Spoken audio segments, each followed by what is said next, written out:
വരെ താഴ്ത്തി മണ്ണിൽ കുഴിച്ചു വച്ചു.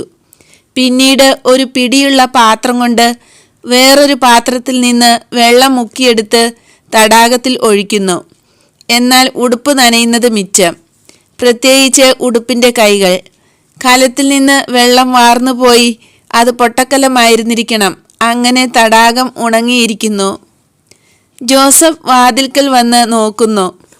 കുറച്ചു സമയം അനങ്ങാതെ നിന്ന് ഉണ്ണിയുടെ ജോലികൾ നോക്കി പുഞ്ചിരിക്കുന്നു.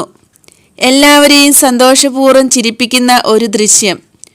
ഉണ്ണി കൂടുതൽ കരയാതിരിക്കാൻ ജോസഫ് അവനെ വിളിക്കുന്നു. പുഞ്ചിരിയോടെ തിരിഞ്ഞു നോക്കിയ ശേഷം കൈകൾ രണ്ടും നീട്ടിക്കൊണ്ട് ഉണ്ണി ജോസഫിൻ്റെ പക്കലേക്ക് ഓടിച്ചെല്ലുന്നു. ജോസഫ് പണിക്ക് ധരിച്ചിരിക്കുന്ന വസ്ത്രത്തിൻ്റെ വിളുമ്പുകൊണ്ട് ഉണ്ണിയുടെ കൈകൾ തുടച്ചു വൃത്തിയാക്കുന്നു. അവയെ ചുംബിക്കുന്നു. തുടർന്ന് രണ്ടുപേരും തമ്മിൽ മാധുര്യമേറിയ ഒരു